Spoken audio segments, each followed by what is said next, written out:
I'm Stephanie, a 33-year-old dentist.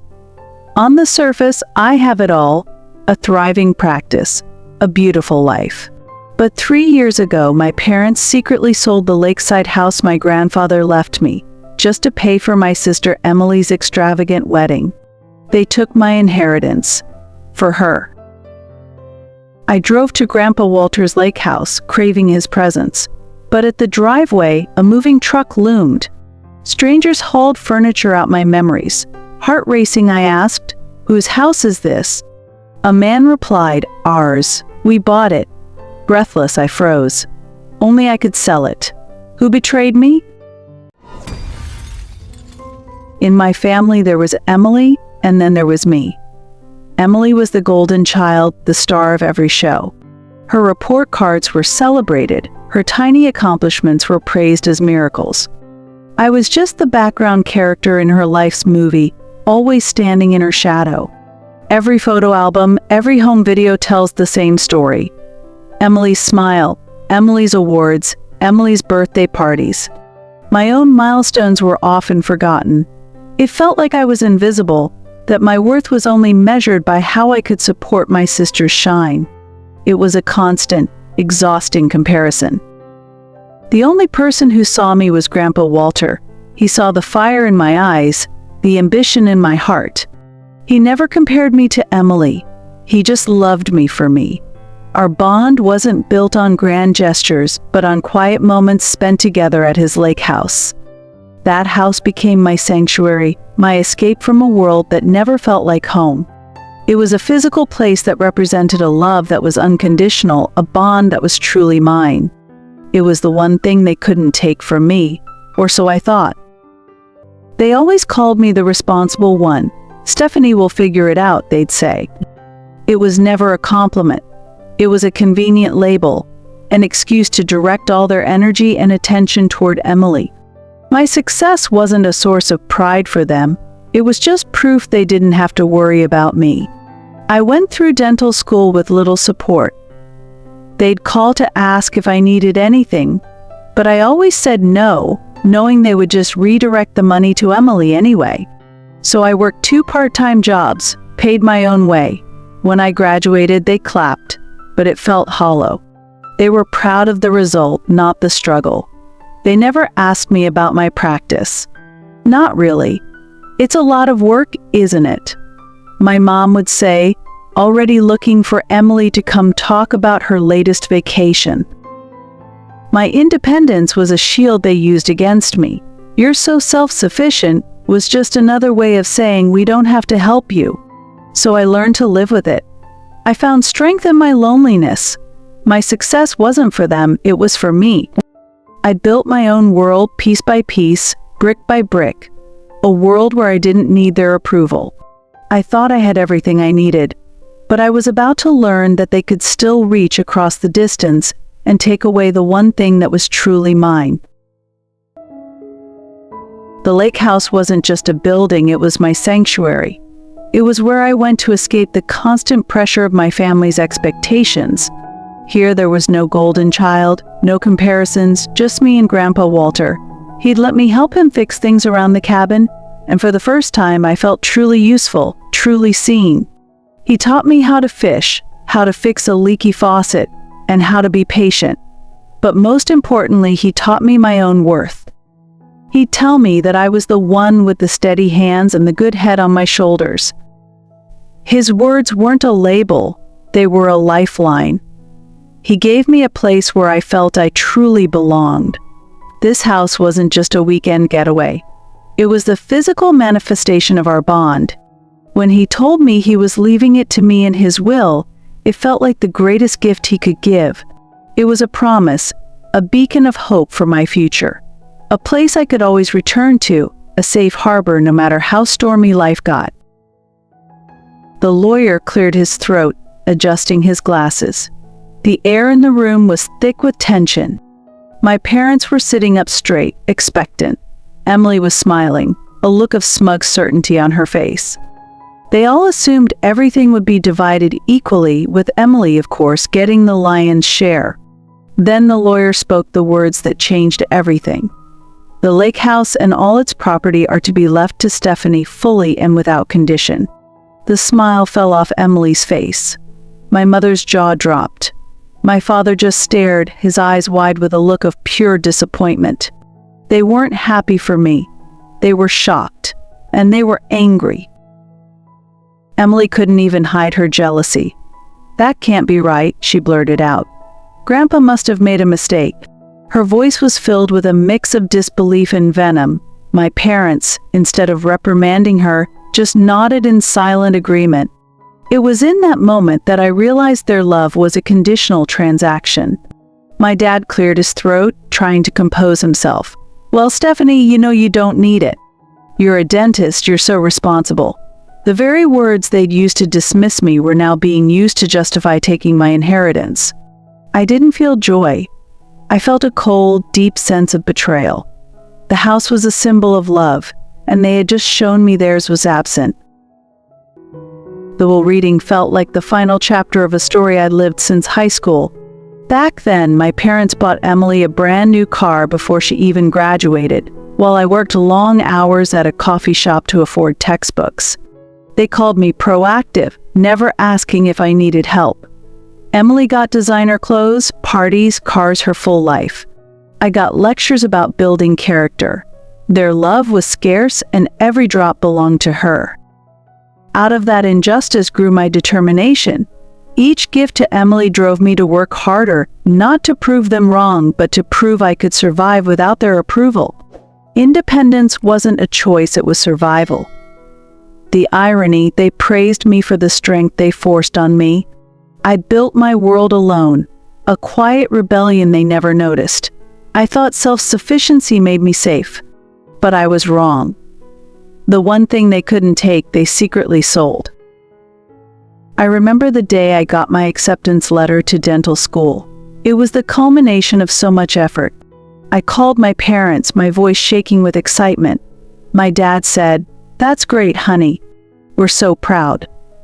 Then I heard my mom in the background, "Emily's boyfriend just bought her a puppy.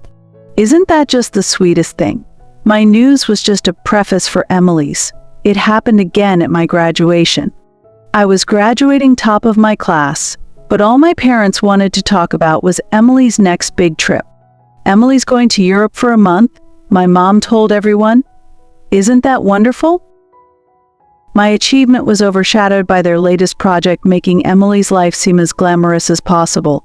I was a footnote in my own story. Even when I opened my own practice, a massive professional milestone, it was dismissed with a wave of a hand. My father's congratulations were followed immediately by a request. "We need you to help Emily with her wedding planning. Her budget is getting out of control." It was never "I'm so proud of you." It was always "How can you serve Emily?" My success wasn't my own. It was a tool to be used, a resource to be exploited. I thought my accomplishments would finally earn me their respect, that they would see me as an equal. But all they ever saw was a solution to their problems, a quiet, dependable background figure who would never make a fuss. I was just a means to their end. It was an ordinary Tuesday, and I was finishing a checkup for Mrs. Susan Jones, a kind elderly patient. She chatted about her hometown, the lakeside town where my grandfather's house stood. I smiled, picturing that sanctuary of peace, until her words shifted the air. "I heard that old house with the big oak is for sale. Such a shame to see it go to strangers." My hands froze mid-motion. "I'm sorry, Mrs. Jones." "Are you certain?" She nodded gently. "Yes, my neighbor's niece and her husband just bought it." The sale happened quickly. The family was eager to let it go for the wedding. The word wedding slammed into me like a blow. My chest tightened as puzzle pieces clicked together. I forced a polite smile, murmuring, "Well, that's wonderful," while my hands worked on autopilot, but inside my thoughts screamed. Dread coursed through me. That house was my inheritance, my anchor to Grandpa Walter. It was never theirs to sell. When Mrs. Jones left, my professional mask crumbled. I sank into the chair, heart pounding. Could my parents and Emily truly betray me like this? Would they go so far, selling my sanctuary just to fund her wedding? I drove to the lake house in blind panic, Susan Jones's words echoing in my mind. Daniel faded with every mile. When I arrived, my heart stopped a moving truck, strangers carrying my furniture. The impossible was real. Legs trembling, I approached a young couple. The woman in a pink dress smiled nervously. "Can I help you?" I live here. This is my house." Her smile faded. "I'm sorry, you must be mistaken. We bought it." The deed was signed 2 months ago. Her husband stepped in. My mother-in-law said the parents handled the sale. We wired the money. Parents. The word cut deep. My parents had pretended to be me. "Can I see the papers?" I asked. He handed me a document. My eyes locked on the signature Stephanie Rodriguez. A forgery. My parents had signed my name. It wasn't just betrayal, it was a crime. Cold rage rose inside me. This wasn't misunderstanding, but a premeditated theft. They had stolen my inheritance, my sanctuary, and my trust using my own identity against me. I went straight to my office after the confrontation. I locked the door and pulled out the deed. I had to look at it. I had to confirm it was real. My hands were shaking so hard I could barely hold the paper. The world around me felt like it was spinning, but my focus was laser sharp on the single piece of evidence that had just destroyed my life. I traced the signature line with my finger. Stephanie Rodriguez. It looked so close to mine, but it wasn't. It was too perfect, too steady. A forgery. A careful, meticulous forgery. It was the work of someone who had studied my signature, who knew it well. Someone in my own family. My mind screamed the word Mom and Dad and Emily, but I couldn't accept it. The fraud wasn't just on one paper. I started to dig deeper. I found documents for the sale, the wire transfer records, all with my forged signature. They had done this months ago. It wasn't a last-minute decision. It was a cold, calculated plan. They had been plotting this behind my back, all while they smiled and asked for my help with Emily's wedding. The grief was a physical pain, sharp and suffocating. It wasn't just about the house. It was about the lie. They had looked me in the eyes and acted as though they loved me, all while they were stealing my identity, my inheritance, and the last piece of my grandfather I had left.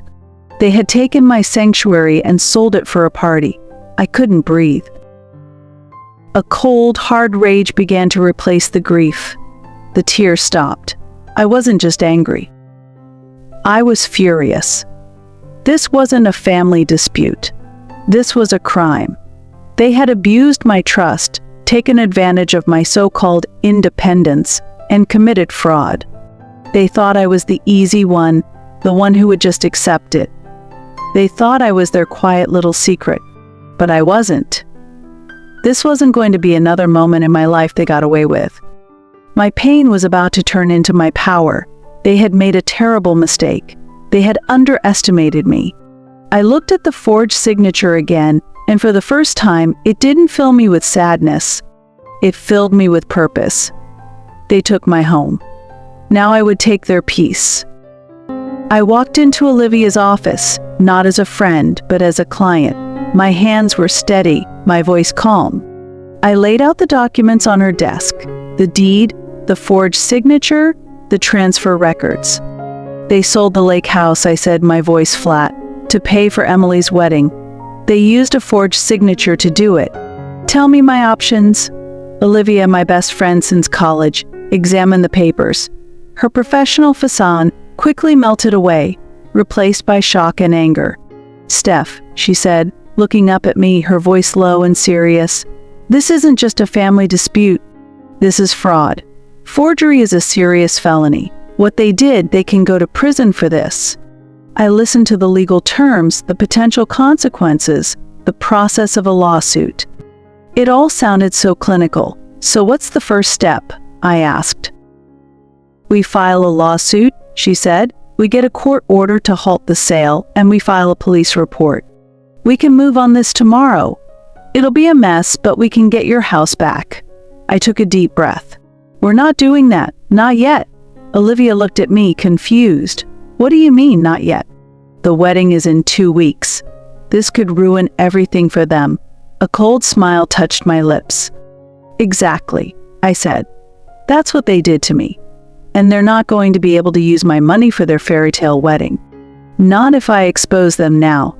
They'll just use their own money. So what's the plan? She asked, her voice cautious.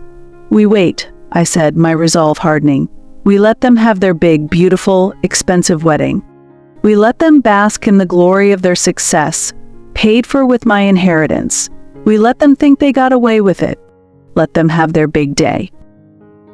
Olivia's eyes widened as she understood. This wasn't about the house anymore. It was about revenge. I wanted them to feel what I had felt for my entire life, the false comfort of success, followed by a brutal, public fall. They thought I was the quiet, dependable one. They thought I would just take it. But I wasn't going to be a victim. I was going to be the silent architect of their downfall. And there was nothing they could do to stop me now. The phone rang. My mother's name flashed on the screen and my chest tightened. I'd learned the cadence of calls that meant obligation, not concern. I answered, bracing. Hi, Mom, I said, steady. She did the small talk until she landed the ask. Emily's wedding is coming. She's so stressed. Costs are higher than we thought. We need a little help with final vendor payments until after the wedding. A loan from me, whose lakehouse they'd sold. The absurdity hit first, then cold clarity. They'd taken what was mine and now wanted me to bankroll the celebration. Emily chimed in, syrup sweet. Steph, we're short. Could you cover the venue and last vendors for now? You run a practice, you handle money well. They use my independence as reason to take more. It was a test, would I stay the obliging one? How much? I asked, flat. They listed items: florist, caterer, rentals, and landed on a figure.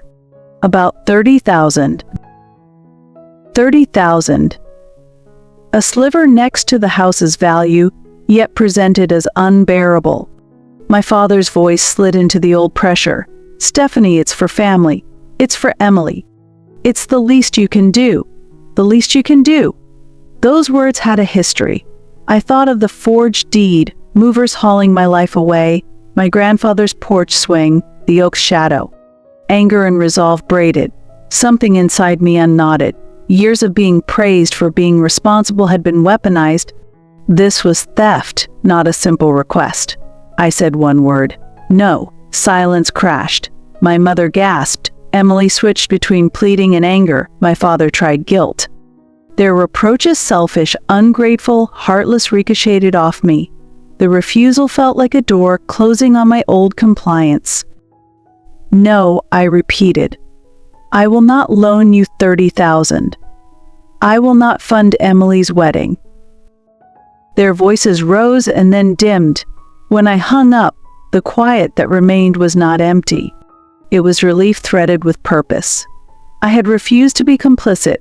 I sat with the phone still warm, a fierce clarity settling in my chest. Saying no didn't undo the betrayal, it named it. I pictured overlooked birthdays, times my quiet competence was praised while my needs were ignored. I pictured the oak and the porch that felt like sanctuary. Theft, forgery, deception. A life quietly erased. My refusal was the first stitch toward repair. What came next would not be dramatic or sudden, but calculated, patient, built on evidence and resolve. I closed my eyes and started planning, steady and unafraid. I walked into the wedding venue, my face a mask of calm composure. The sheer opulence was a shock. My parents had pulled out all the stops. Chandeliers sparkled, flowers cascaded from every surface, and a string quartet played a cheerful melody. Every single detail screamed expensive, and with every step I took, I felt a new layer of cold fury settle over me. The flowers alone must have cost a fortune. I recognized the florist from a magazine article, the most expensive in the city. The narration will list these items and mentally tally the cost, all from my stolen inheritance. I looked around, my gaze detached, calculating. The wedding was my inheritance. The food, the wine, the decorations, all of it was mine. I saw my parents near the entrance, greeting guests, smiling, radiating a false sense of triumph. They looked so relieved, as if the last few weeks of plotting and deception had been a tiring but ultimately successful project. They thought they had won. They thought this day was the final prize. They were so wrong. Emily was a vision in her white dress, her smile as bright as the diamonds on her fingers. She was the star of the show, the golden child. I watched as she laughed with guests, totally oblivious to the fact that her fairy tale wedding was built on a foundation of lies and theft.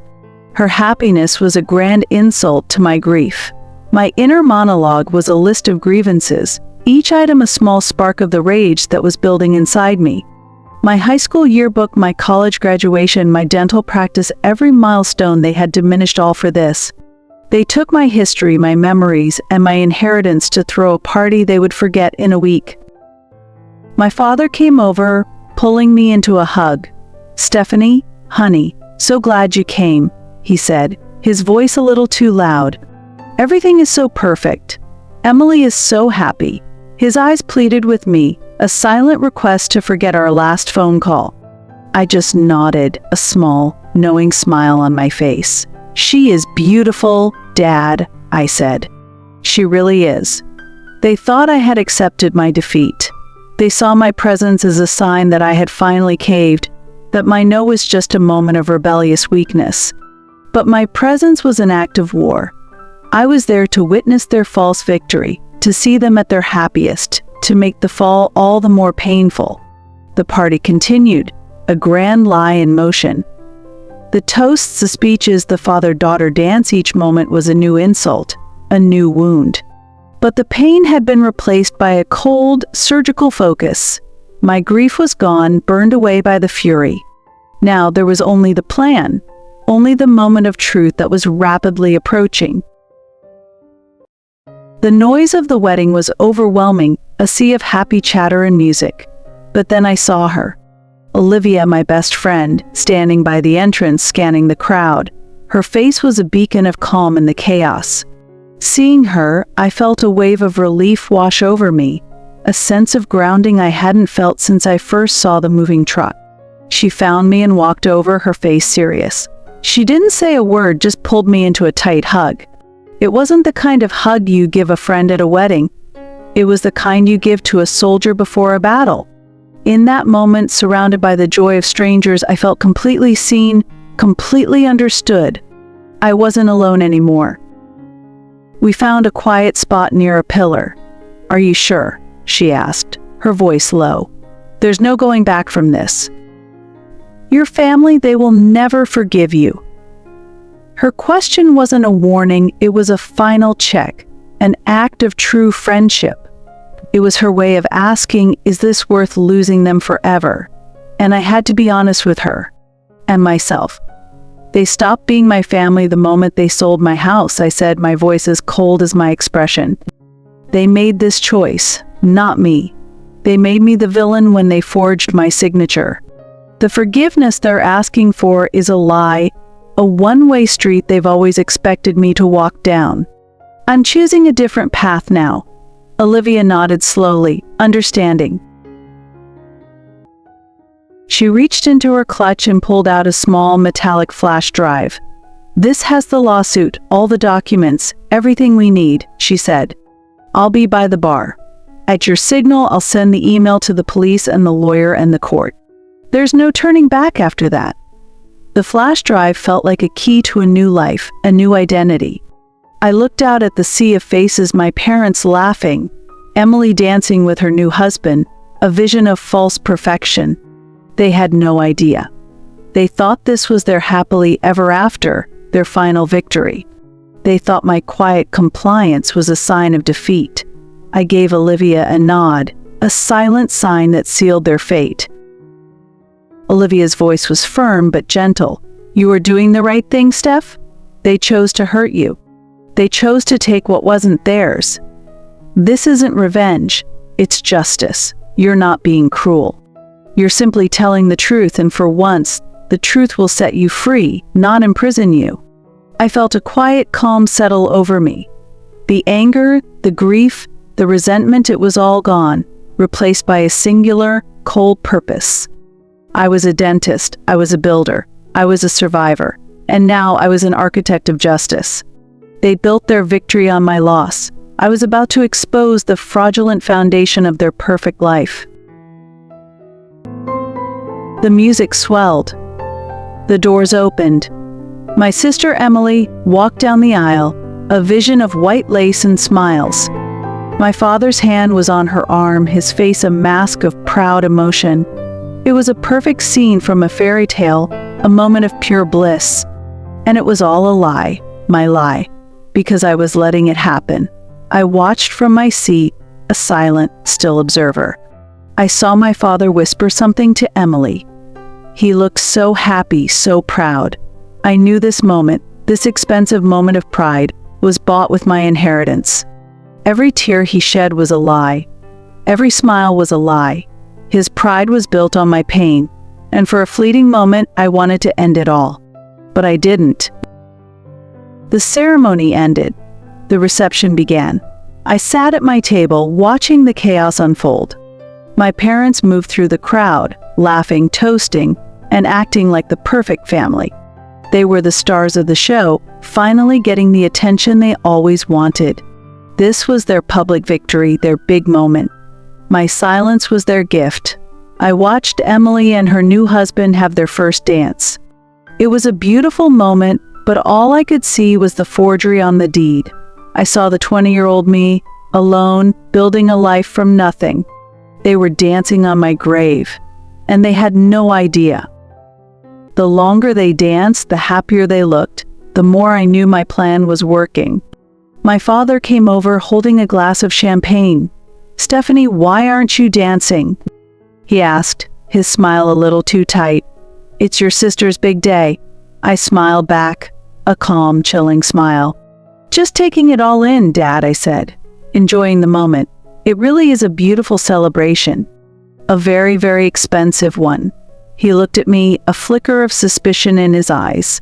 He knew something was wrong, but he had to pretend everything was fine. He had to keep up the facade. He was a prisoner of his own lie, and I was the jailer. Every toast, every laugh, every dance was just another piece of the show, a performance I was calmly waiting to end. I saw my mother on the phone, looking panicked. Emily was whispering to her husband, her smile gone. They were worried about the cost. They were worried about the bills. They thought their biggest problem was money. They had no idea their biggest problem was me. My patience was their greatest enemy. The night was a long, slow climb. I watched them laugh. I watched them celebrate. I watched them bask in their false victory. This was the moment they had stolen from me. This was the pinnacle of their perfect life. And I was going to be the one to bring it all crashing down. I wasn't going to interrupt the dance. I was going to wait for the final toast, for the moment of their ultimate triumph. That was my gift to them. The final toast. The moment everyone was waiting for. Emily's new husband, a charming man named Daniel, stood up and gave a touching speech. He raised his glass. "To my beautiful wife, Emily," he said, "and to our wonderful families." A wave of applause and cheers swept through the room. This was their pinnacle. My parents stood up, their faces glowing with pride. My father, a picture of a successful patriarch, held his glass high. He was so confident, so sure of himself. This was his moment. He cleared his throat. As the proud father of the bride, he began, "I just want to say a few words about family, about love and legacy." My father's words were the cue I had been waiting for. My heart was a drum, but my body was still. I stood up from my table. The crowd fell silent. My parents' smiles faltered. "Stephanie," my mother whispered, a flicker of panic in her eyes. "What are you doing?" My voice was calm, clear. "I just wanted to add a few words to the toast, Dad, to talk about our family's legacy." He looked at me, caught, and slowly handed me the microphone. I held the microphone. The weight felt right. "I want to thank everyone for coming to celebrate my sister and her new husband," I said, my voice steady. This is truly a beautiful wedding. Every detail is perfect. The flowers, the music, the venue, it's all so grand. And I think it's important to acknowledge where all this beauty came from. My parents' faces were pale. Emily's perfect smile was gone, replaced by confusion. They knew what was coming. The guests, however, were still smiling, waiting for a joke or a sentimental story. I didn't give them one. My grandfather, I continued, left me a beautiful gift. A house on a lake that he built with his own hands. I paused for a moment, letting the silence hang. Then I held up the copy of the deed, the one with the forged signature.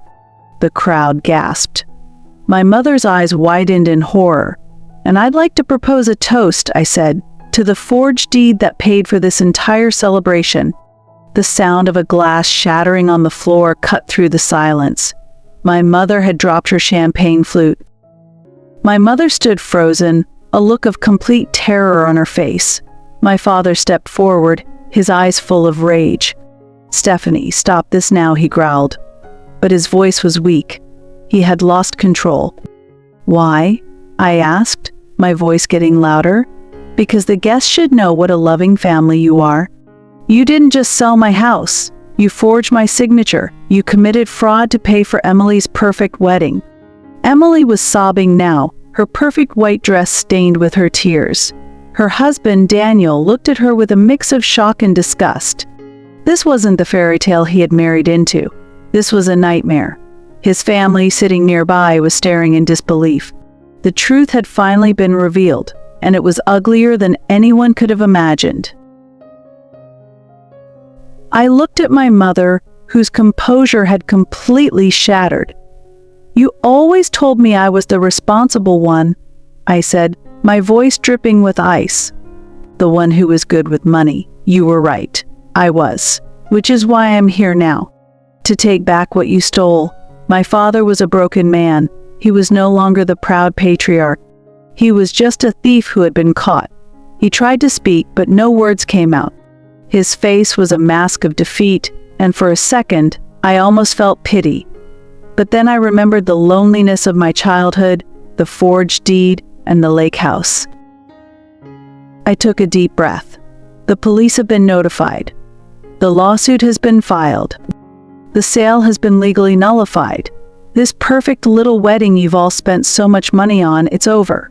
The shock and terror on everyone's faces were a sight to behold. It was the moment of truth, the moment they had all been dreading, and the moment I had been waiting for my entire life. I placed the microphone back on its stand gently. The sound was a loud thud, final and definitive. The entire room was silent. No one moved. No one spoke. The perfect wedding had shattered, not with a crash, but with a whisper. I looked at my family, who were all staring at me with disbelief and hate. I had finally won. The silence was broken only by the murmur of confused guests leaving the ballroom. My family stood frozen, a huddle of disbelief in the wreckage of their perfect day.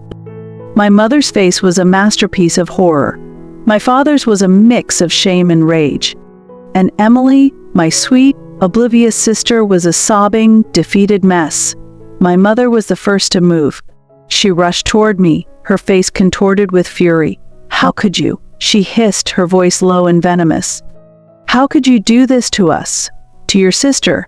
This is cruel, Stephanie. You've ruined everything." Her accusation was a testament to her complete lack of self-awareness. She was blaming the truth-teller for the truth.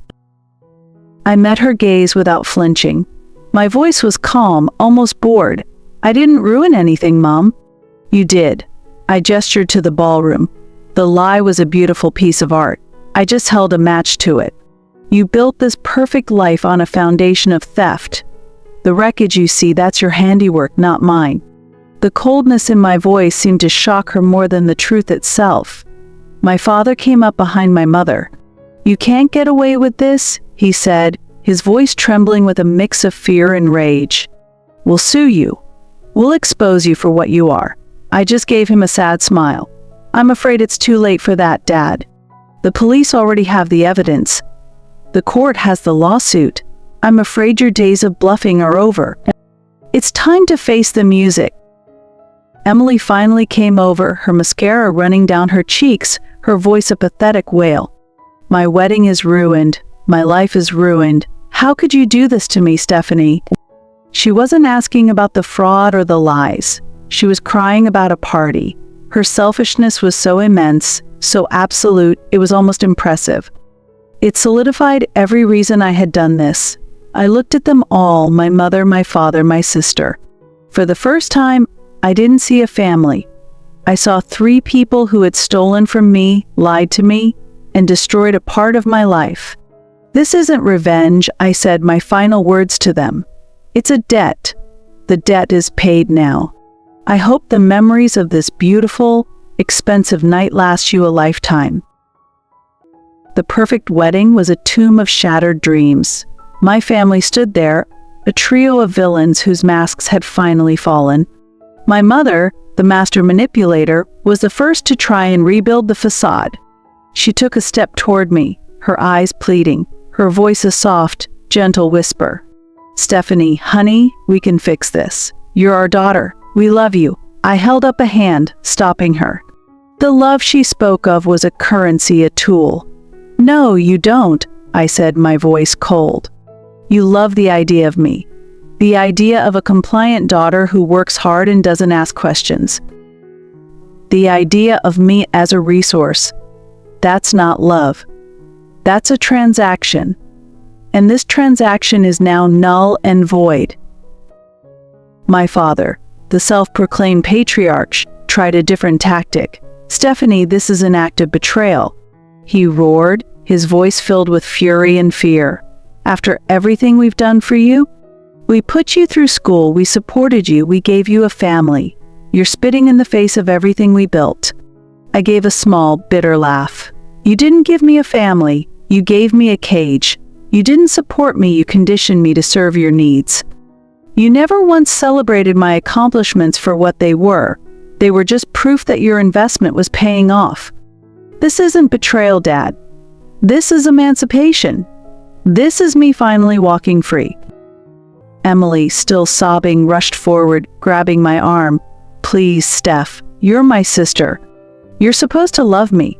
We can pretend this never happened. Just be the bigger person and let this go. Forgive us." I gently pulled my arm away.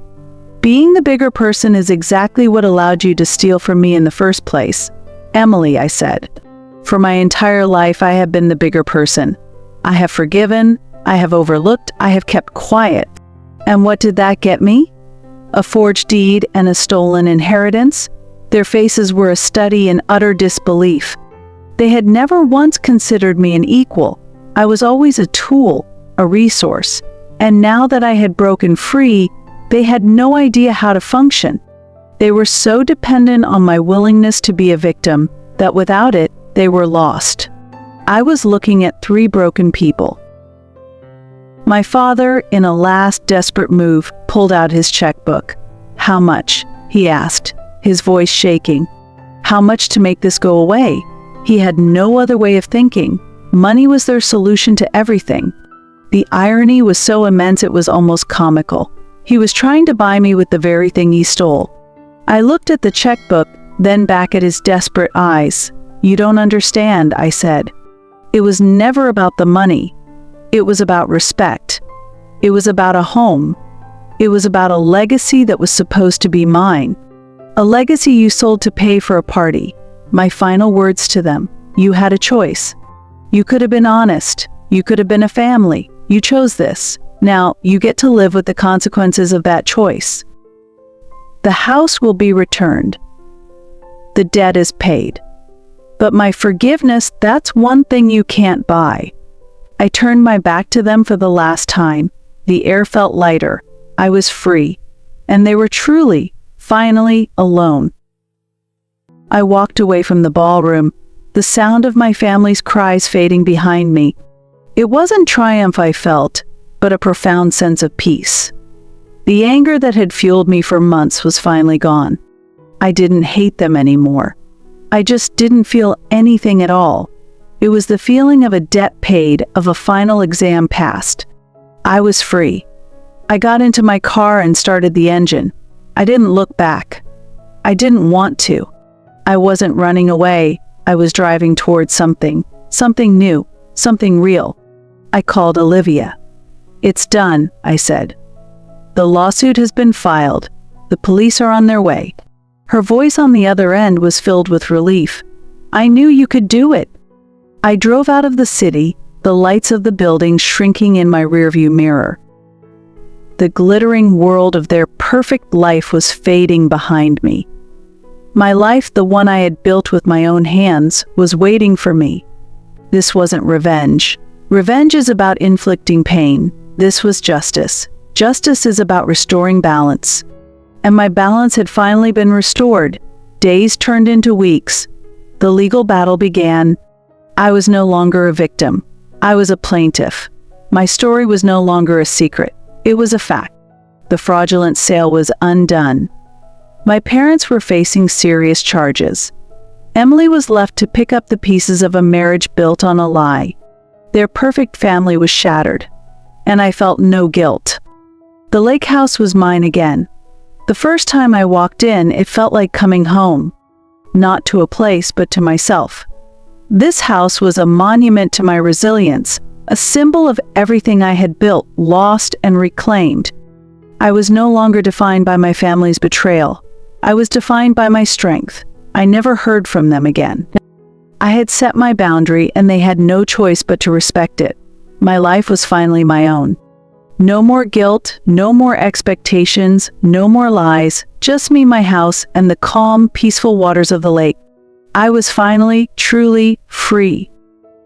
I once believed that family was a bond forged by blood, unbreakable and unconditional. I was raised to believe that no matter what, family would always be there for you. It's a beautiful lie we tell ourselves, a comforting myth that keeps us from seeing the painful truth.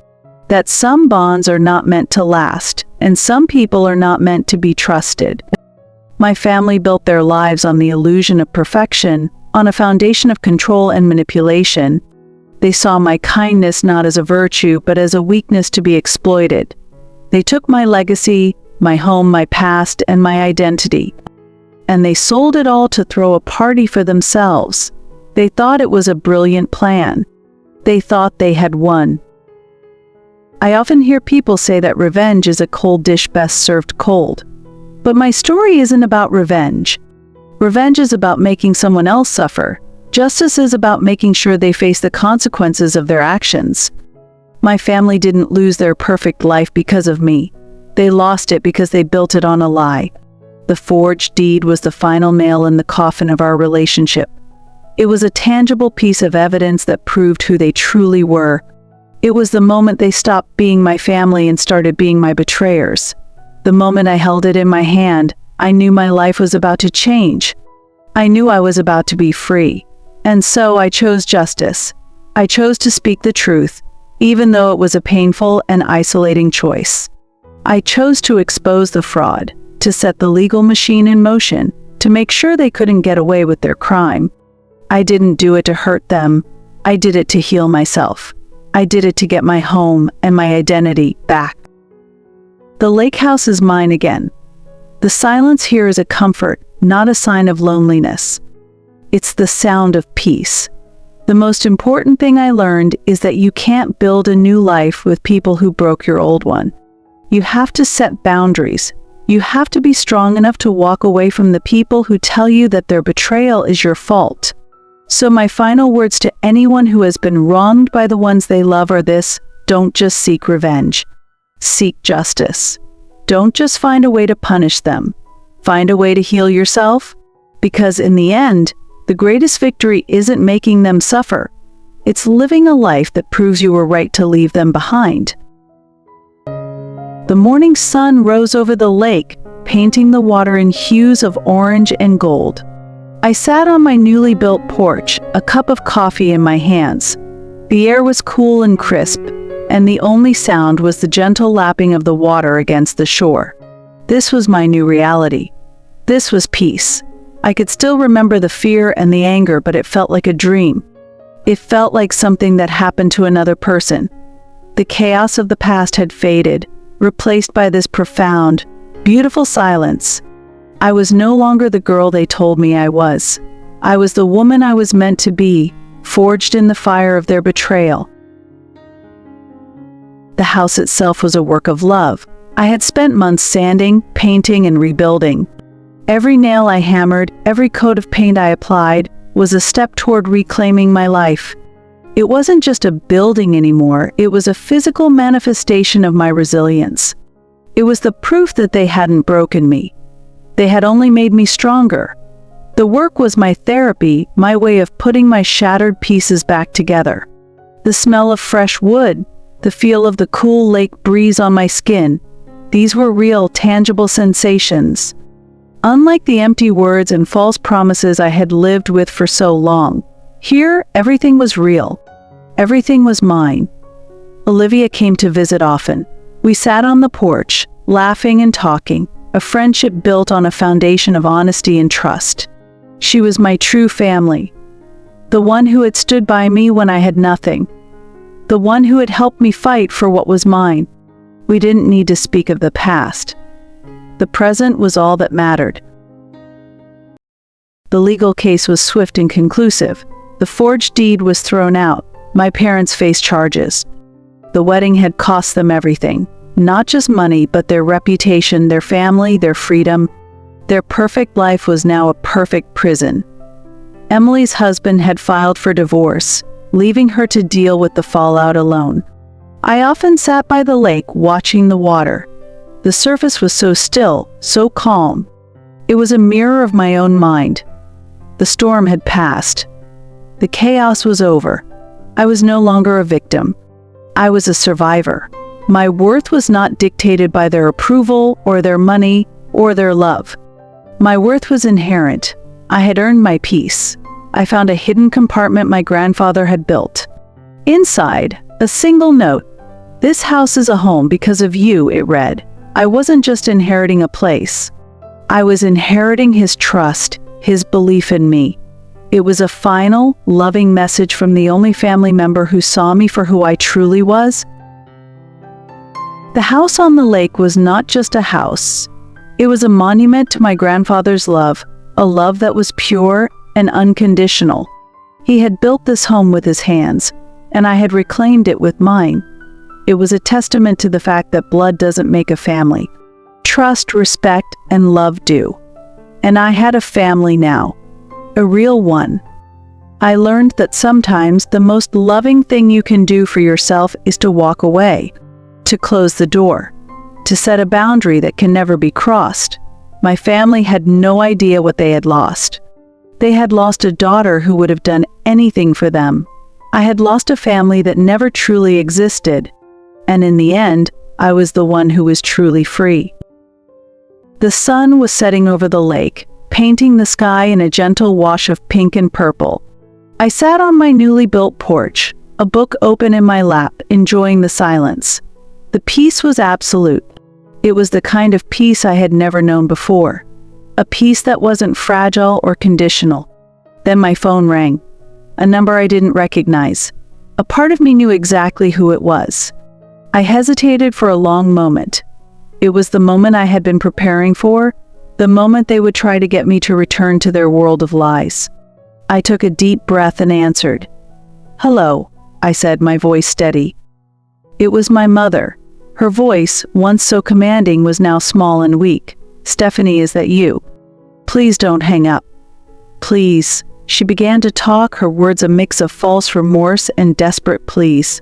"We've lost everything, Stephanie. The house, the money, the court case, Emily's marriage. You did this to us. Can't you see how much you've hurt us? We're your family." My voice was a razor blade. Calm, quiet, and sharp. "You're right, Mom. You did lose everything. Because you chose to build your lives on a foundation of lies. I didn't take your life away, you did. I simply made you accountable for your choices. That's not my fault. That's justice." My mother's voice turned into a venomous hiss. "You are a heartless, selfish girl. You've ruined us for a house. You've broken this family. We did everything for you. This is what we get for our love." The irony was suffocating. She was blaming me for the fallout of their own crime, a final desperate attempt to shift the blame onto the victim. My father got on the phone, his voice sounding old and broken. "Stephanie, your mother is right. Please, we just want to talk. We want to be a family again. We can forgive and forget. We can move past this. Please, just let us back in." I closed my eyes for a moment. This was the final hurdle, the last emotional manipulation. "I am not a vault for you to put your secrets in," I said. "I am not an ATM for you to withdraw from. I am not a person for you to own. I am a person, and you have lost me." "But we're family," my father pleaded. "No," I said. "You are not. You are people who committed a crime against me, and I am a person who held you accountable. That's all we are now. Nothing more, nothing less. There's no turning back. I have set my boundaries. My life is my own now, and you have no place in it. This is not about revenge. It's about honesty." I heard my mother's wail on the other end, followed by Emily's voice. "Stephanie, please, my marriage is over. My life is over. Just say you're sorry and we can fix this. We can start over." Her voice was a pathetic echo of the past, still clinging to the idea of a quick fix, of a lie that could make everything better. "Emily," I said, "your life isn't over. It's just beginning. You're finally free from the lies our parents built for you. Now, you have to find a way to live your own life, and I have to find a way to live mine. This is honest distance, and it's the only way we'll ever be at peace." I ended the call. The silence that followed was not an absence of sound, but a fullness of peace. I had said my last words to them. I had given them my final answer. There would be no more lies, no more manipulation, no more guilt. I was finally, truly in control of my own life, and they were finally, truly gone. The sun had set, and the lake was bathed in the soft glow of twilight. Inside my house, candles flickered, and the air was filled with the smell of roasting vegetables and the sound of genuine laughter. My revenge story wasn't ending with a courtroom verdict or a final confrontation. It was ending here, with a dinner party. A real one. Olivia was in the kitchen with me, pouring wine. "Remember that wedding?" she said, and we both laughed. We were talking about what seemed like a lifetime ago. "A real party," she said, "with real people." She was right. The laughter here wasn't a performance. It was a release. Every single person in this room was here by choice. My new family wasn't connected by blood. It was connected by choice, by respect, by love. We had gathered here not out of obligation or manipulation, but because we genuinely enjoyed each other's company. This was what I had truly been fighting for, not to tear them down, but to build this up, to build a life that was mine. Later we sat around the table, the candles casting a warm glow on our faces. Olivia's partner, Ben, raised his glass. "To Stephanie," he said, "to the strongest person I know, you stood up for yourself. You chose justice over vengeance. You reclaimed your peace. We're all so proud of you." His words were genuine, heartfelt. They meant more to me than 100 empty compliments from my mother. I raised my glass. "To you," I said, my voice thick with emotion. "To a family that isn't connected by history, but by heart.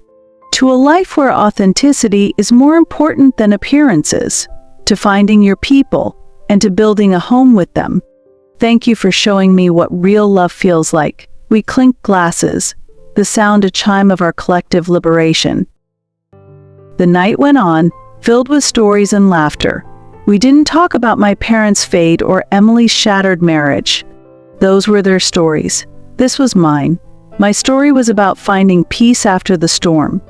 It was about learning that the greatest act of rebellion isn't confrontation. It's living well. It's thriving in the quiet.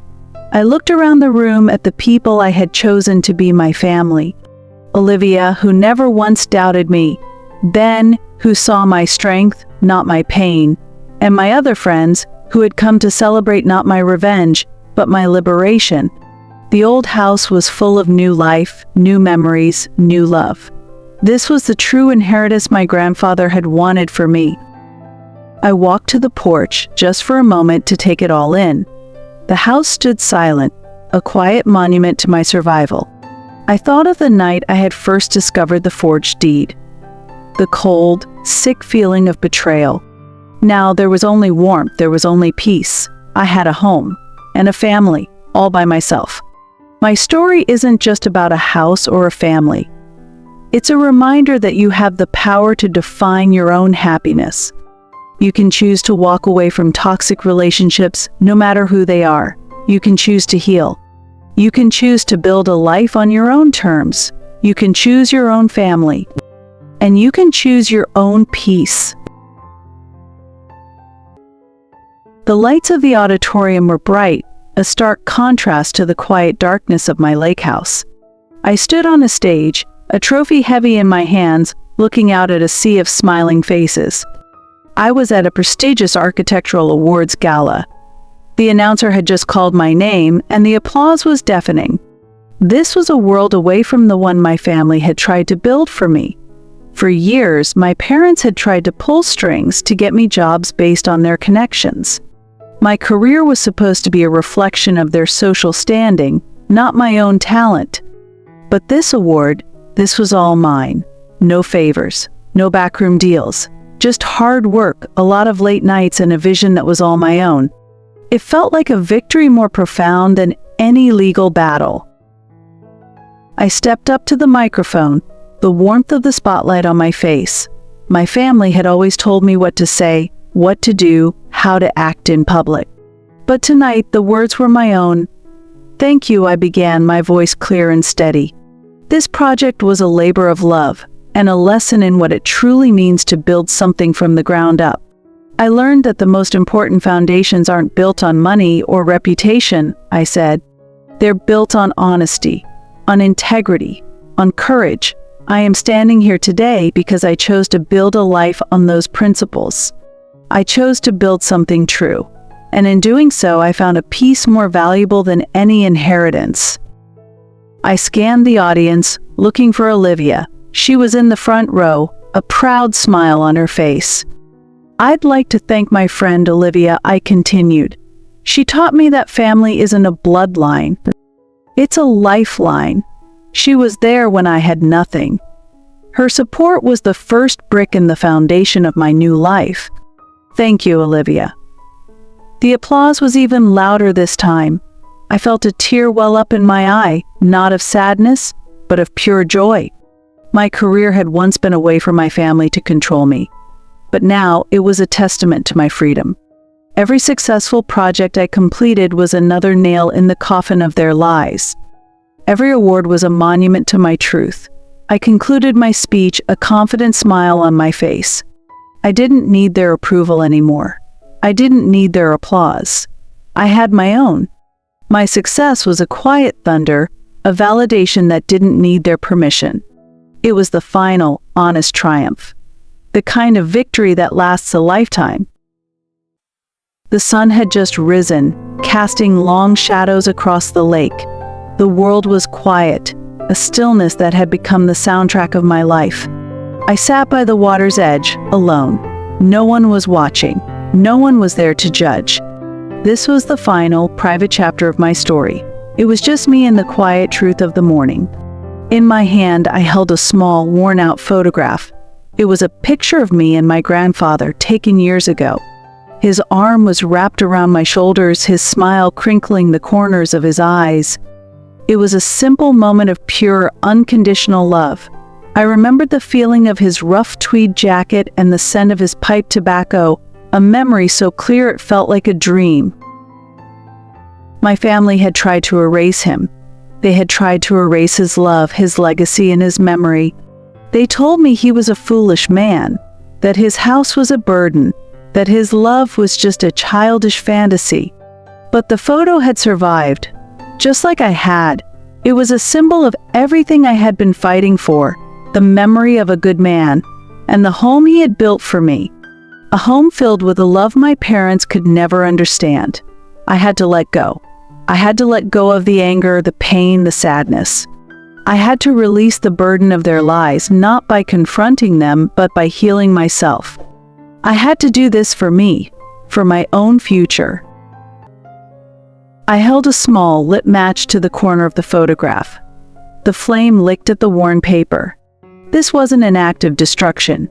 It was an act of final, absolute liberation. The photograph curled and blackened, the image of my grandfather disappearing in a wisp of smoke. The past was turning to ash. I was not forgetting him. I was freeing his memory from the prison of their betrayal. I was finally saying goodbye to the pain, not to the love. The smoke rose, a tangible representation of my suffering floating away into the cool morning air. I felt the heat on my fingertips, and it was a warm reminder of my own power.